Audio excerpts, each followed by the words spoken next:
You think Logan Paul will sponsor us? I hope he does. I mean, we're drinking his shit, so it's good. I don't think it's shit. You knew what I meant. I know. I'm just. We're drinking that prime. We're getting primed with the prime. I like these camera views. Do you like this shirt, the salmon color? I like that. Yeah. I know. Is that the new hat that you like it? On your trip? What's it say? I didn't. Eagle Head Outdoors. All right. Shout out to Eagle Head Outdoors. That's fancy. If you're listening, Mason, Josh, Bob, Adam, Matt, you guys rock. You guys rock.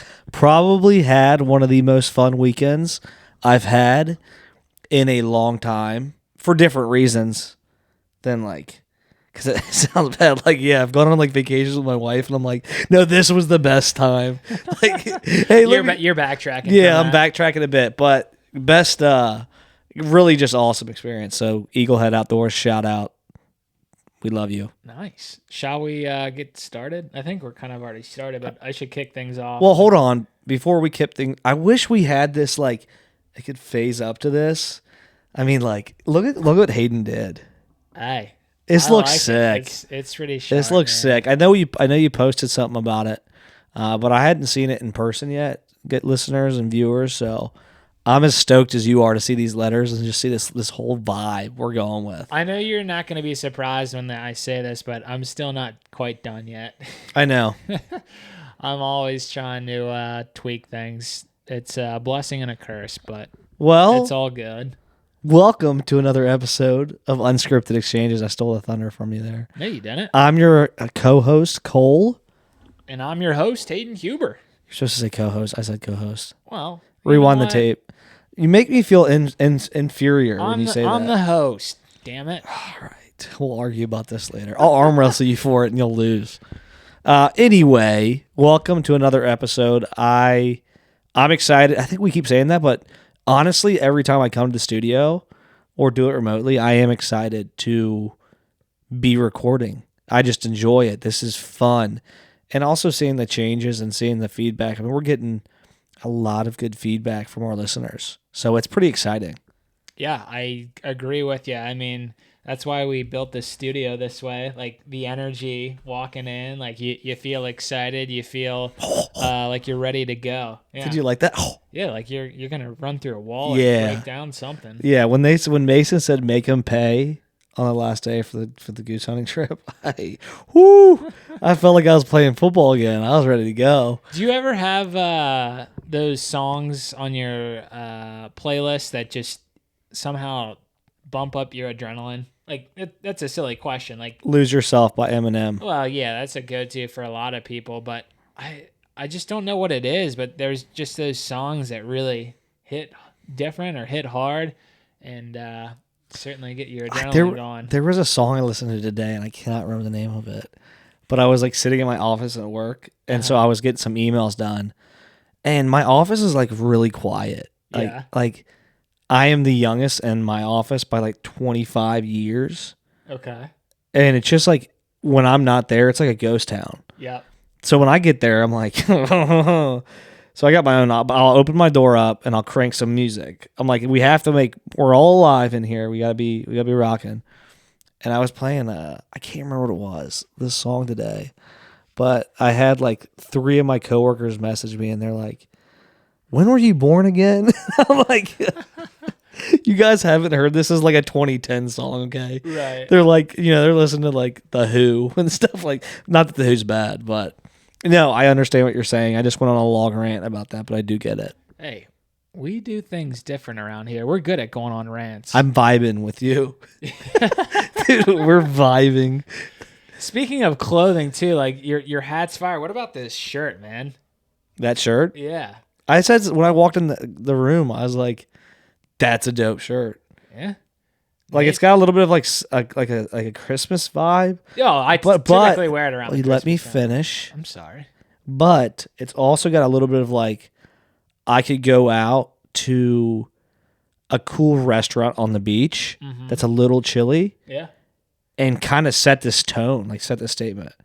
I don't know if you thought it through that much, but I was imagining you in coastal Carolina, some overcast skies, okay, with that shirt on, and people be like, "Man, this dude likes to ski, but he also likes to drink cocktails on coastal Carolina. Fun fact, I don't do either one of those. Oh, well, we're going to get you skiing soon. Well, You drink mocktails. Yeah, that's true. I can. But the reason why I brought that up is, we did drop our website the other week, and we are working on some prototypes, and we want to upload some of our merchandise. We want to have a drop maybe sometime in the month of March, limited inventory, but we want to push some merch. We want you guys to be wearing unscripted exchanges out and about. So if you've got any ideas or wants, please send us a message, reach out, because obviously we're going to make a lot of different things available, but any input you guys would have on maybe cool hats, funny socks, shirts, sweatshirts, knickknacks, whatever it is, we can pretty much find it and source it. We're going to put some different logos and different kind of designs on it. I'm not going to be doing the designs, so there's a spoiler alert for you. I'll have some input that Hayden will shoot down right away. That's my number one job responsibility. Yeah. Jimmy, stop it, Jimmy. Don't look at me. But no, thanks for bringing that up, Hayden. I think it's exciting to line these walls with some cool stuff that we can let our crazy fans, or just wild fans, get a hold of. You crazy guys, you. Hey, we're speaking it into existence. We're definitely going to get some fan art. We'll collect it and we'll put it up there, and then we'll certainly, put our, knickknacks up there that inspire us. I'm going to get like leopard print pants that say UE, like different, like all over them. Hey. I'm wearing them everywhere with the magic like jacket. I like that. Yeah. Well, I know you had a few topics on your mind, as did I. Do you want to start? I know we had some conversations before going on air, or do you want me to? Well, I can share one little tidbit, and you guys might think, just for you listeners and Hayden, because you might even think it too. You're like, man, this dude's like really wise, because that's what I think about myself sometimes. Just kidding, but you might think, oh, how is it? It's not really true that he's actually thinking about this stuff when it's happening. Just to be very clear, I am. I like to analyze situations and understand like how they make me feel. I've always been that way, as well as others are. So, just saying that, it's very real thoughts and comments. So I had a story, and it's not a very great and exciting story, but I hated. Talk it down. Sorry, it's something that I believe in. So it's kind of one of my core beliefs. I love the word relentless, and I love the word persistence. So there's two words. They can mean some of the same thing, but relentless is to me that ability to go after something full bore and give it your all. My wife actually one time gave me a compliment about being relentless. She saw, this was probably the best compliment she's ever given me. That sounds sad. She saw a big yacht down in Florida, and it said Relentless was the name, and she's like, that should be your boat. And I was like, I don't know if that's good or bad, but I took that as a compliment. So relentless and persistence, and those could kind of get intertwined. But this relates to mostly being, a combination of the two. I got an email from and this is work related, but I got an email from I call him prospect. I've never actually haven't done a project with him yet. But I had been working on something with her about 8 months ago, and we worked through some designs and some different things and kind of got into the culmination of this big project. And they decided at the end of the day that it didn't meet the need. They just didn't get there, and they didn't want to spend any more time on it. And I was like, okay, that was kind of a bummer, but we built a great relationship. Yep. And then fast forward to about the past 5 or 6 months, she had reached out and said, hey, let's get together at the beginning of the new year, and then ghosted me. Nothing. For 5 months straight, every email, every call, and voicemail, nothing. And a lot of people would take that personally. And a lot of people in life do take that personally. I don't, and I've learned to not take that personally. And it's mainly because of two things. A, I know how I am when I get busy and things aren't top of mind, and I don't do it personally. But two, it's just because you can't take everything in life. You can't take being ignored personally, because if you take being ignored personally, you'll never follow up, and that's where most people make mistakes, is by not, asking something and then not following up on it. So I fast forward to today, and I'm sitting on my computer.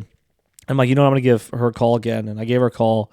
I'm not going to name drop on here, and no answer, voicemail. I'm like, okay, great. There's another voicemail, but whatever. Like, you know what?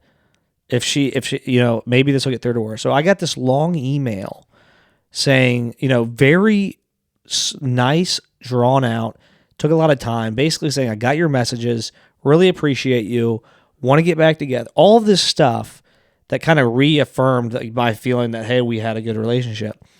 But she might not have ever sent that if I hadn't followed up. And I could have gotten in my head and never pursued that because I was so worried about bothering her or getting under her skin. And I guess kind of the point I'm trying to make is, sometimes as people, we like to overanalyze things, or we like to overanalyze unresponsiveness or things of that nature. And a lot of the times it has nothing to do with us. It has nothing to do with what Cole has who I am as a person, what I have. It has everything to do with what she had going on in her world.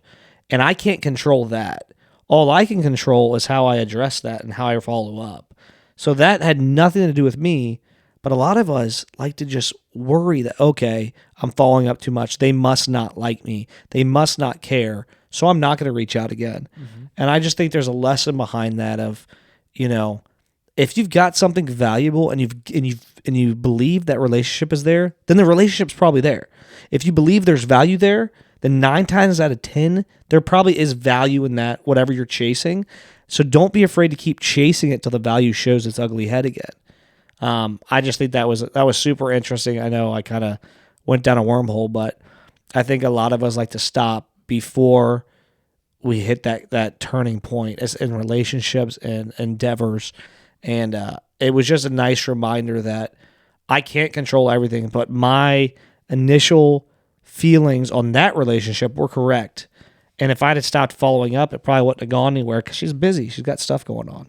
I love that story, Cole. It totally embodies what you were kicking things off with being relentless and just persistent. I think there's a lot of meaning in that story that people can relate to.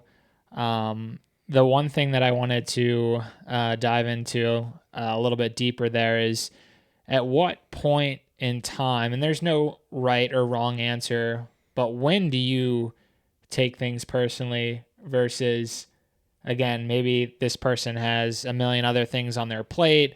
Let's give them some time.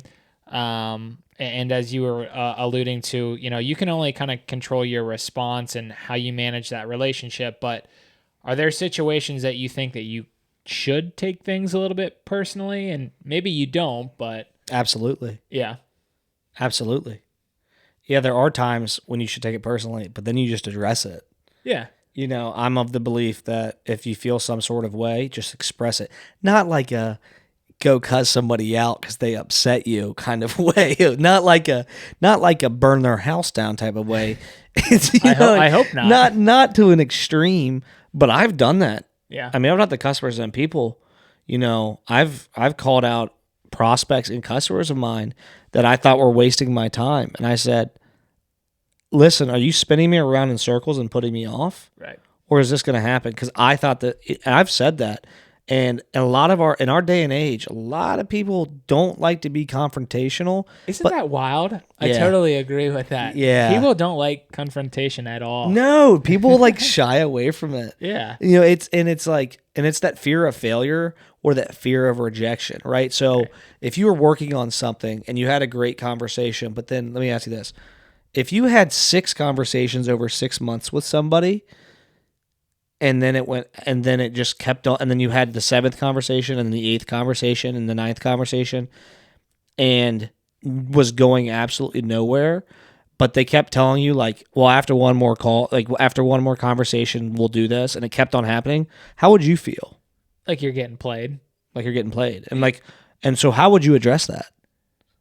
I think that, as you mentioned, you got to address it. got- You can't beat around the bush. You got to reach out and be like, look, there's only two ways this goes. We're going to end up locking the deal in, having a sale or whatever it is specifically, or hey, it's just not going to work out. I appreciate it, and let's move on. Maybe I'll reach back out in 6 months from now, but let's not keep doing the same thing that we're doing. That's how I would approach. I mean, you're a sales expert. It's not even sales. It's just life in general. Like, Yeah.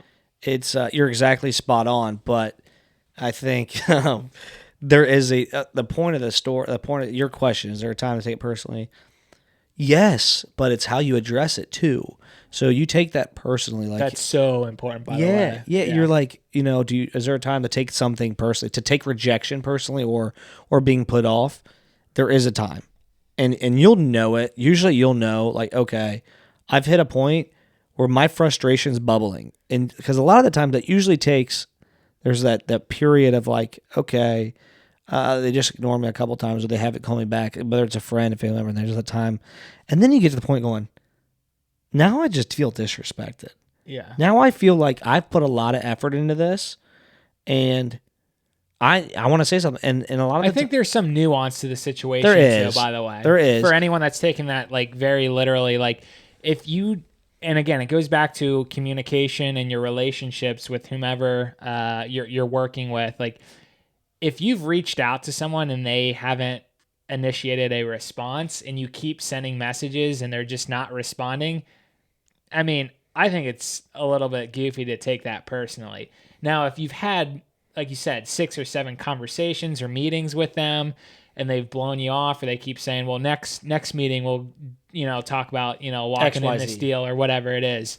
That's where, you start to say, okay, what is this person's intention? So just wanted to kind of delineate when there are those situations where 100%. if you keep, being persistent, as we said, or relentless, but again, the other party hasn't, responded, then there's really not much more you can do. At least that's my take. Well, you got to be good about just understanding where the value, where the opportunity does lie, and where you're being relentless to be, as an idiot, basically. You're being relentless to no avail because you totally misread the relationship, or you thought something was going to happen with anything in life. Like, it could be going on a date, and you could have just totally misread the situation, and the girl doesn't call you back, but you keep calling her, and you're like, well, you shouldn't be relentless in that case. If she doesn't call you back, that's the situation where, like, you're getting ghosted for a few weeks. Like, you should probably stop sending text messages. You gotta let it go. You gotta let. And I respect the women out there, from my perspective, that respond. That are just like, hey, this isn't gonna work out, but I appreciate it, and so you move on. There's relationships like that, but I'm a little bit bullish in aggressive in my approach to being transparent with people. I'm going to be transparent with you. Like, I've had sales, and this is for business, I've had salespeople call me over and over and over again, like, Zoom info, please stop calling me if you're listening to this. I've told you guys 15 times, I don't want to buy your product in every way possible. But Zoom info, perfect example. I've had, in the past 6 or 7 months, I've had 6 different salespeople call me, and they'll get on the phone with me, and they'll say, and they call me on my cell phone, and every single one, I have literally said, I'm going to do you a favor. I'm in sales. You're in sales, right? I understand what it's like to be lied to. I'm going to tell you the truth right now.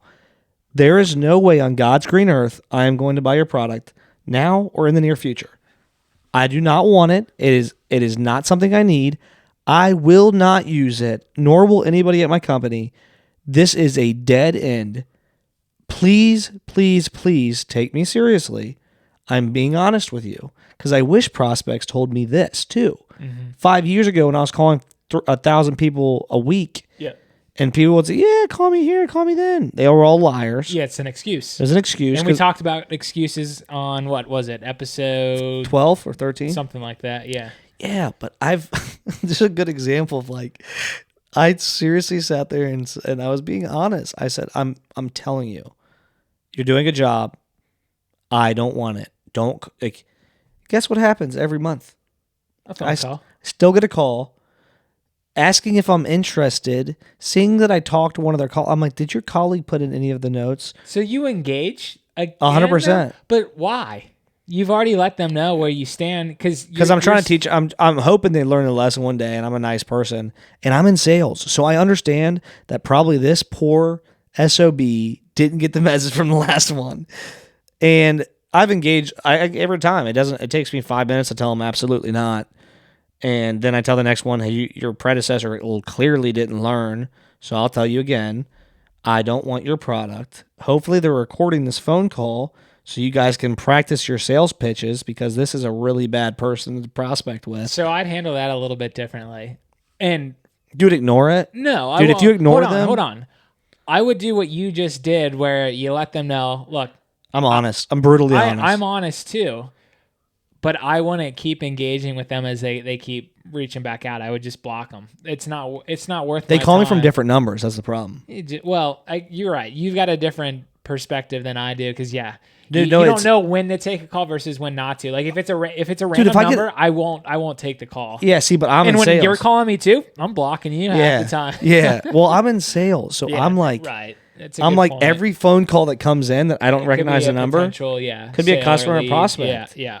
So that's where they get you. That's where they con the system. Oh, Zoom info. Please. Well, I guess in that context, though, as soon as they mention it's company X, Y, and Z, and it's the same company that you're like, look, I'm not doing business with you, or you've already mentioned that, you just leave it at that and you hang up. I have fun with it too. Right. That's what I wanted to tease out. Like you had to be getting off or something. I have a little fun with it. Yeah. Because I'm just kind of like, especially when they try to re-pitch me after I say every single one does it, I'll be like, there's no way I'm going to buy your product. I will never buy your product. Well, is it price a problem? I'll be like, there's no, like, I'm not going to. And they'll be like, but sir, let me get you set up with a demo. I'm like, for the love of God, stop it, please. But it's like, so I kind of do get a kick out of it because it's like they're being relentless, and there's a balance between being relentless and also just like, you can't be so relentless that you put earplugs in and don't listen. Right. Like if you're trying to go do something and whatever you're trying to do, you're told like that's not possible. This won't happen. Now, granted, but like let's say you want to go buy a $40,000 car, and they tell you they want to spend $40,000 on a car, and they tell you it's a $75,000 car. There's no amount of relentlessness is going to get that $75,000 car down to a $40,000 car. Unless you rob a bank. Unless you're well, I'm saying like I'm just unless you bring your budget up. Yeah, right. So you could sit there and beat your head against the wall all day. Yep. So I'm making an analogy here. I like that. But there's some things in life that like take it how it is. Yep. Move on. Being relentless and persistent will do you absolutely no good. There's other things in life that being relentless and persistent and staying after it will pay dividends. So again. I think the Zoom info guy. I guarantee you, I get. This is karma. Hey, I'm gonna get a call time tomorrow. They call you, let them know that there is something that they can do to make it. Say you want that relentless yacht. You know what I should do is I should get them to schedule a call with me while we're on the podcast. Yeah, there we go. And then we'd be like, hey, just so you know, and everybody that listens, you guys will not stop calling me. These letters look so good. That might drive some of the viewers away, so I don't know about that. I hope not. If I haven't driven them away already, we're doing good. We are. We're crushing it over here. So you said. So anyways, I've been going on in circles, but you had some stuff that you wanted to talk about tonight, and I'd like to hear. Yeah. How are you doing, buddy? Tell me what you want to talk about. I'm living the dream over here, trying to. First off, I am totally on the same page with you with just being transparent and open with people. I operate that way at work and just in life too. I don't know what it is, but it seems like a lot of people are afraid to speak their mind. And there are certainly situations where it gets pretty dicey. Yeah. But yeah, you just got to learn like telling people sometimes the tough news. Yeah, I mean, and by no means are we saying like go sit. We're not perfect either. There's been times where we've probably tiptoed around stuff, but more times than not, people are going to know where, they stand with me and vice versa. Like, I want open communication. Yeah. That's why you and I get along so well. We're going to have listeners that are going to think it's okay to go sit in an office meeting like, shut the fuck up, you're an idiot. Like, we're not saying, No, we're not like saying, that. we're not saying go be that brutally honest. Right. We're saying be transparent and honest in situations where it's merited. And obviously, like, there are things that you hold to yourself. We're not saying voice all of your opinions about everybody. We're saying be honest and be open and share that's the thing. There's a way to be honest but not disrespectful. Exactly. Which is what you're saying. Yeah. You don't want to be cursing someone out or cussing someone out. It's not always what you say, but how you say it. Yeah. We're beating a dead horse there. But something that I've been thinking about, Cole, is hit me.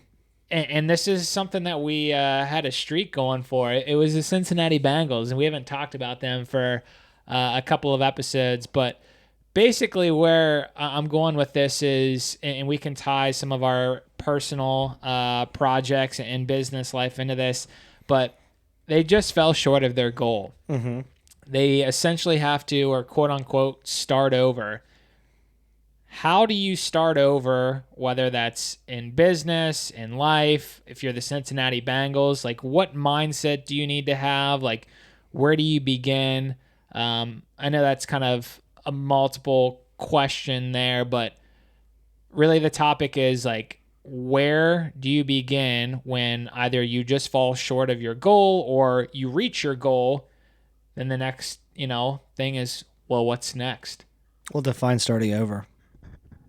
Well, again, it depends on the context of the situation, but starting over could be literally blank slate. You got to scrap what you were doing in the past because maybe, a client or a lead that you were working with ended up leaving the company, or, a project was defunded. There's a million different situations for how you could define that. So, well, I was asking you that because I don't think you're ever starting over. I think I just think that's and not the right way to look at it, because even if you look at the Cincinnati, and so I'm not disagreeing with you. I'm no, just you don't need to disagree. Listen, I'm looking at it from a this different answer. angle. Yeah. Of starting over to me. You're basically telling me to change my attitude and mindset. A little bit. No, I love that. Keep going. Sorry. So starting over to me means that you haven't gotten anywhere. Like, you're scrapping. If you're starting over, you're scrapping everything you've learned. And so, like, every time you fail or something doesn't go right, you've learned some more along the way. So you have this experience. So you're really not starting over, because the Bengals, right, this year, for example, they went to the Super Bowl. They figured out they've got a great franchise quarterback. Mm-hmm. They have an unbelievable receiving core. They've got all this new talent. Their coach knows what he's doing. They've got a good locker room. So they got a great running back. Well, right. And so these are things they didn't know. They kind of knew, but they didn't really know. I mean, they hoped. Mm-hmm. They were hoping for it. Yep. They believed that they could be that. But now they know they've got that, right? So going into this next year, they don't hope that stuff anymore. They know. They know we've got a franchise quarterback. They know we've got a great running back. They know we've got a great receiving core. They know they've got great team morale in the locker room. They know their coach. So now, where do you start from? You're not really starting over. You've got some things you need to fix. You've got some things you need to learn on. But yes, the season's over. Are they starting at 0 and 0 and 0? Absolutely. But are they starting over? No. They've learned a lot. So I think in any aspect of life, I'm tying life lessons in here left and right, Hayden. But I believe that any aspect in life, once you've gone through something, starting over isn't necessarily in that context. The way I would put it, I would say you're starting something new, or you've got a new, but starting over would entail that you haven't learned anything and you're starting from. I look at starting over as like, I've got no experience in this. So if I were to go, I'm going from sales to being an engineer. I'd be starting my career over. I know nothing about engineering. I know a little bit because I ran an aquaculture state, but I'm not a mechanical engineer. I really would be starting over in my career. But again, I've learned a lot about working with people, and I've learned a lot about myself. So am I really starting over that much? No, I've got a lot of tools to work with already.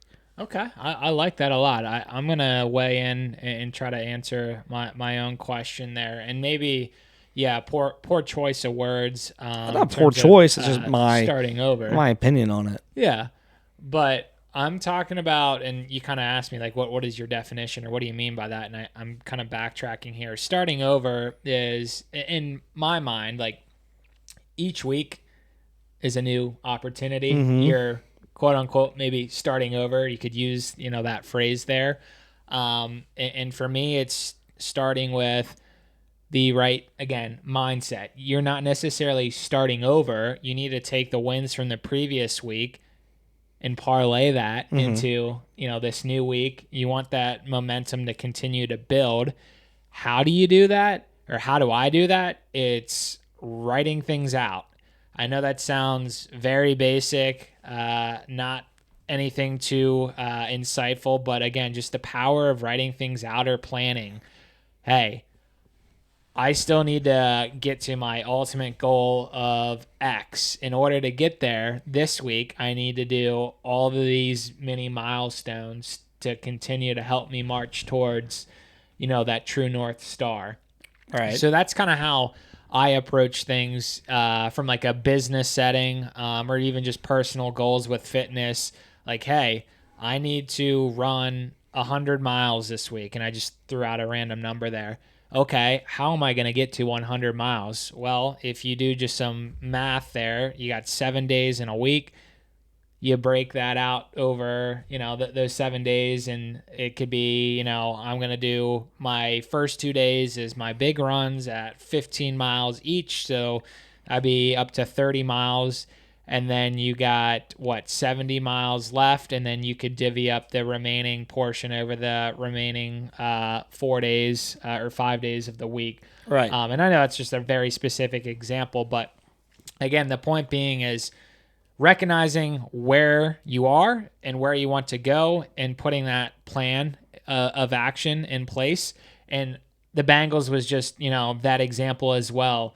And I loved your answer. Like, they're not necessarily starting over. In certain contexts, they are. Like, their record, yeah, it's brand new season. But, yeah, they're going to build upon what they learned. As you said, they've got a great core of young players, both on the offensive side and defensive side. They probably need to make a few adjustments here. But, they're recognizing what those opportunities are, and they're going to go out and try to fix those here in the offseason. So just wanted to tap into that parallel there with the Bengals and then just personal life. So I like that. I like that a lot because I think there's two sides of that we had my kind of view on it, on and what's interesting, Hayden, is what's really neat is to like sitting here talking to you, is to hear how our brains like process questions and process things, right? Because when I heard starting over, my brain processed it one way. Yeah. So my reaction was like that. No, you're not starting over. Yeah. And you meant it in a different context of like, you weren't necessarily saying like, don't take the experience, but you were saying, look at it, like I'm looking at it from the side of each day is a chance to start over and get better. And it's just interesting how your brain and I don't know how that works, right? But our brains like process things differently. It's kind of neat. I did see this interesting video on Instagram. I think I shared it with you. It was something about motivation, and I want to ask you about this. So, how much of your daily routine or when you have a great day and you have a great week, how much of that is because you're so motivated or because you've built a good routine? Oh, that's a great question. I think it's a combination of both, to be honest. You got to have good habits if you want to achieve great things. Mm-hmm. So again, just having some daily habits that are ingrained in your schedule, some things that are just baked into your subconscious, such as, okay, I'm rolling out of bed. First thing that I do is I make my bed. I know it's super basic, but that just gets me going. That's how I build my momentum. That's my Mm-hmm. first win of the day, and then that keeps me, going. What's next? It's brushing my teeth, getting ready for the day, looking at my calendar, which sometimes the night before I prepare and I need to do this more. Getting ready for the meetings that I need to take for the day. But also, since I'm big into fitness, and I know we've talked about this in previous episodes, but finding, okay, I've got this 2 hour block of time around the lunch hour. What do I need to get done in the weight room today?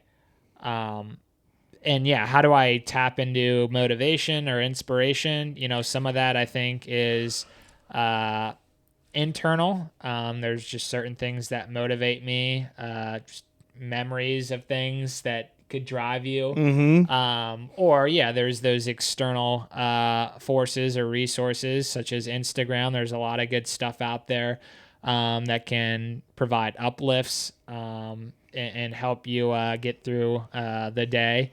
So that's kind of how I approach things. I don't know if I really answered your question or not, but You didn't, but the question. I mean, I guess you could answer probably pretty quickly. I mean, you did. You talked about how I think you answered part of it, but I guess the question I was really trying to get out of you, the answer is because I didn't really think of this ever too much.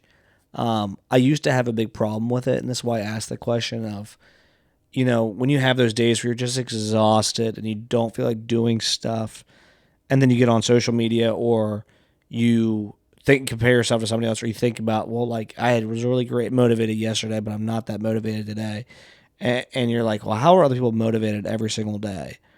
I've asked myself that before, like how are they so motivated, right? I don't And think they're any more motivated than you and I are, though. exactly my point. But they've got That's my tips or point. tricks to. My point is like building consistent habits. I believe Yeah, outweigh that motivation factor, because if you've got consistent habits that are beneficial and positive, you're not relying so heavily on that boost of serotonin in your brain going, oh, I'm motivated today, I'm ready. Like if you got consistent habits, they're going to help make you successful, so you're not relying too much on that, like, I'm going to take on the world feeling. Like you don't have to feel that every day, yeah, for sure. because it's hard to, like, I mean, I have to put myself in a mindset, but it's hard to be like, to get out every single day when you're on that grind.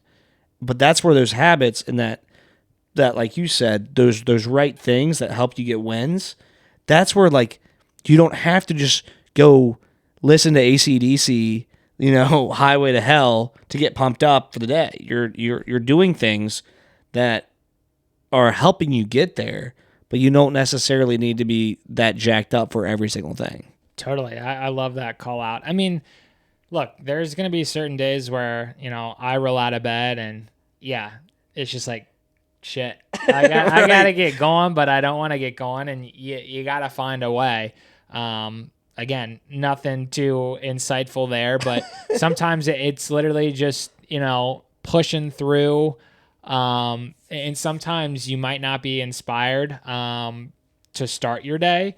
But again, there could be those reminders that are like, okay, it could be a photo of your daughter on your desk as you're working or putting in those long hours. And it's like, wow, this is my why. This is why I'm spending this extra time putting together this business plan or spending, these late nights podcasting. Yeah, whatever it might be.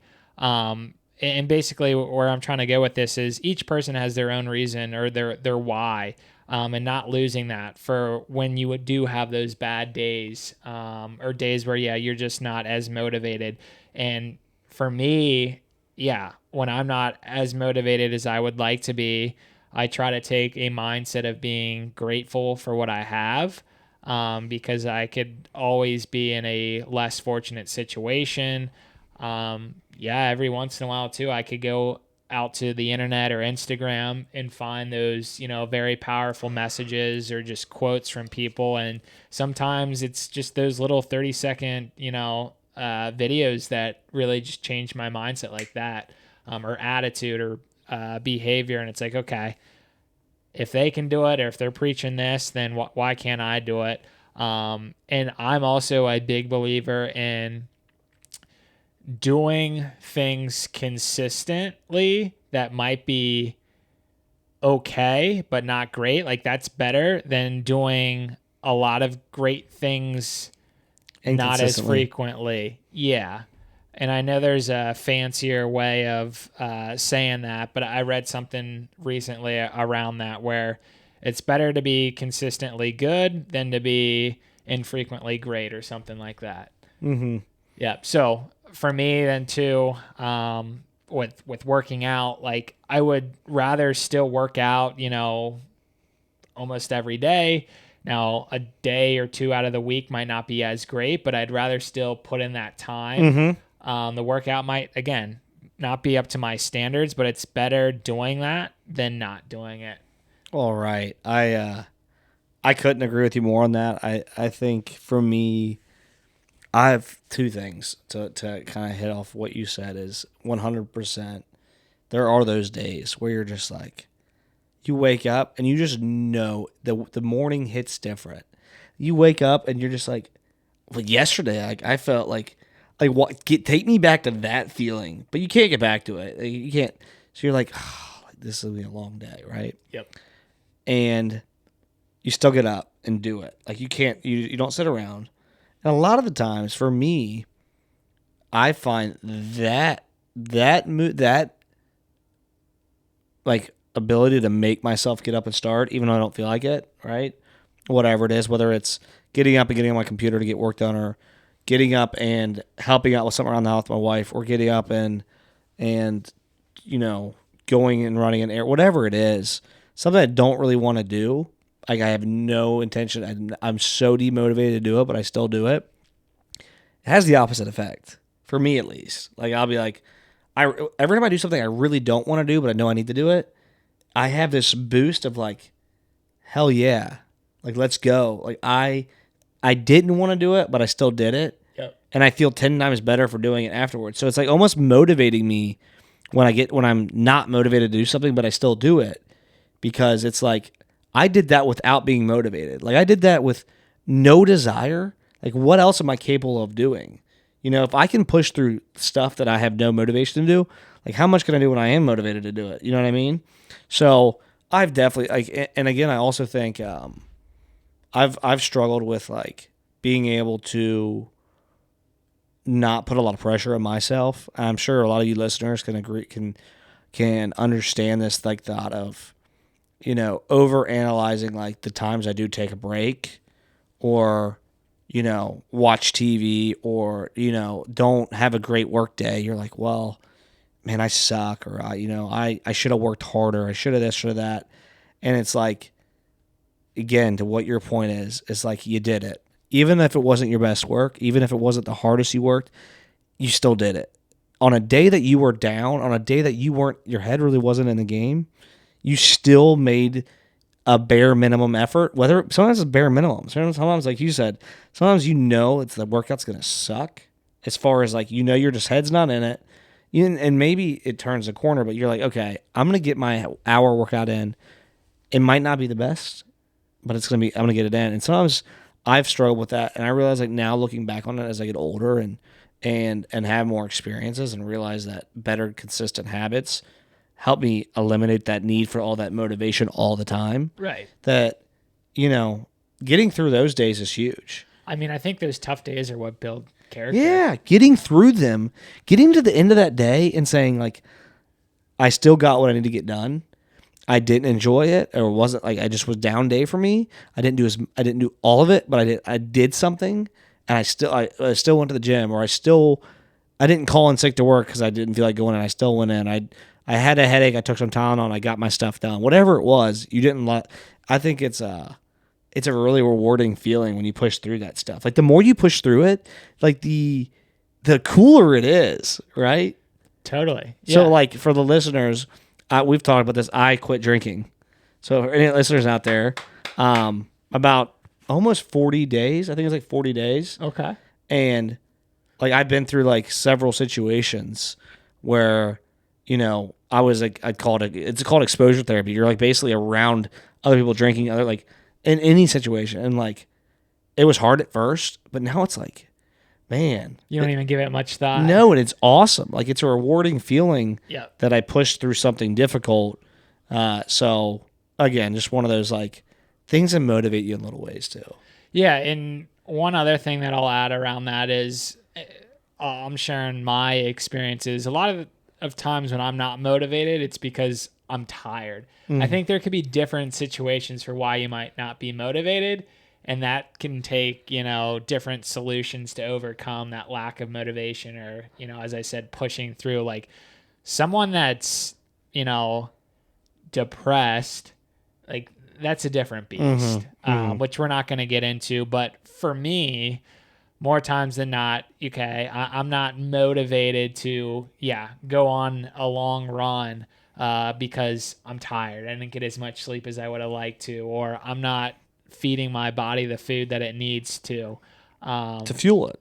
Exactly. And that's where I kind of recognize, okay, look, you're the only one that's, you know, making the decision to not get as much sleep as you would like. And two, you're the one that controls what you're putting into your body. So I own those controllables. So it's up to me to, you know, make sure I'm getting more sleep. I'm eating the right food. But yeah, in the moment, you know, recognizing, okay, that's what I need to do for the next day. But like, what about now? It's again, pushing through. More times than not, I actually do turn the corner. And I think it's because, I'm in like a little bit of a fog or just tired. And then as soon as I get going, 15 minutes in, then my body starts to wake up. And I'm talking about this in the context of working out and sometimes even like business work though too. Yeah, but you're hitting the nail on the head of I think like your point, the point I'm hearing you make, and I clarify is like a lot of the times we claim demotivation for outside things. Like you're like, well, you know, you go to the gym, you don't have a great workout. Well, it's just like, I'm just not motivated to work out anymore. It's like, that's bullshit. Maybe you're just tired. Right. Maybe like, don't like overanalyze that. Did you get enough sleep last night? Did you eat lunch? Did you have a long work day at work? It has nothing to do with your motivation. Right. But in our heads, we go, you know, I'm not motivated about my job anymore. Well, maybe you've just been losing a lot of opportunities, or maybe you've just been working 12-hour days, or maybe you've been having relationship troubles and that's flowing over into your job. So maybe it has nothing to do with your job. Yep. And sometimes it does. 100%. Yep. But there's always like factors that we like to go, well, I'm just not motivated. And we like to tell ourselves, well, I wish I could be more motivated than this. Or I hear people go, man, Cole, you're so motivated. And I'm just like, okay, so are you. Like, do you do things you love? Like, do you enjoy things? I'm not any more motivated. I mean, maybe I am. I don't know. You know, but I think, you know, sometimes you just push through stuff and you can't go and you go, well, I'm just not motivated to be in better shape. Well, maybe it's that, or maybe it's just like you went into the gym a few times and you were really tired and you answered 75 texts, and that's why you didn't get a good workout. So you just thought you were demotivated, but you were distracted. Had nothing to do with your motivation. You're dropping a lot of knowledge bombs over there. Right? Am I right, though? Yeah. I mean, you made the comment about being tired, and 100% I can relate to that. Everyone's tired. Yeah, but I can relate to that like that. Okay, you go to the gym, you get a great workout one day, right? And you go the next day, and you have a shitty workout, and you're like, I had such a great workout yesterday. Like, I must not be motivated today. It's like, or you got 6 hours of sleep because your baby was up 3 times, and you worked all morning, and you didn't eat lunch. And that's why you didn't have a good workout. Not because you're not motivated. Like, that had nothing to do with the motivation. Right. And you can't fixate. And I know we all do at times. Like, those days where you don't have the motivation or the greatest day, like, it's easy to then beat yourself up over it. And someone told me this a couple years ago, because I used to be in my head too frequently, and I still am from time to time, but you need to be nice to yourself. Like, don't be such a harsh critic. We can be our biggest fan and our worst critic. And more times than not, we're probably more of a critic. And we need to recognize things more as a society is, just being more kind to ourselves, because that's going to help our mental health.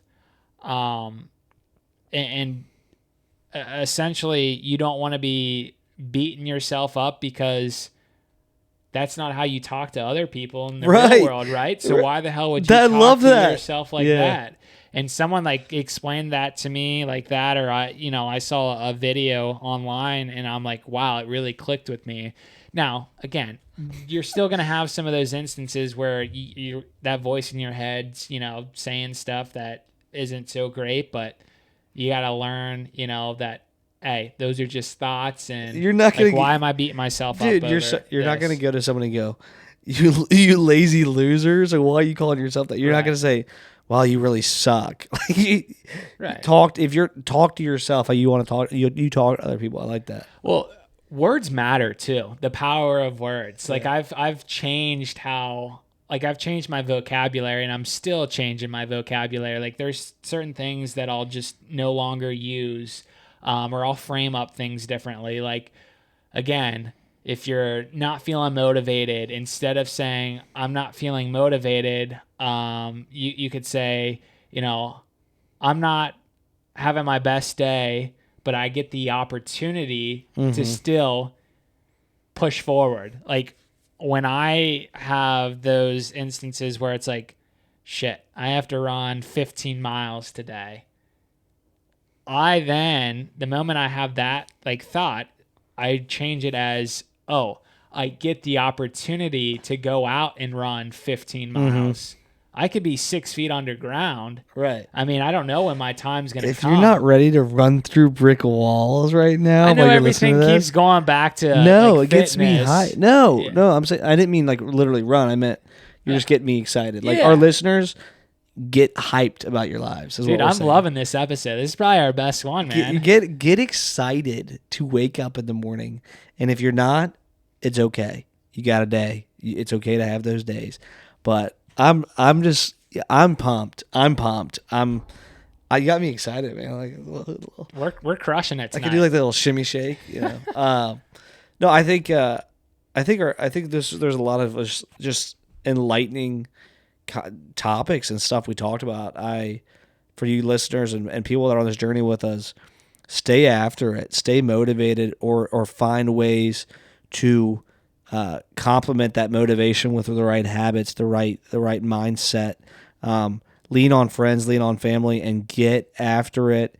Go do things. Go be you. I think one thing that we want everybody listening to get out of all of these interactions between Hayden, myself, and our guest is, there's no one rhyme or reason to live a healthy, happy life.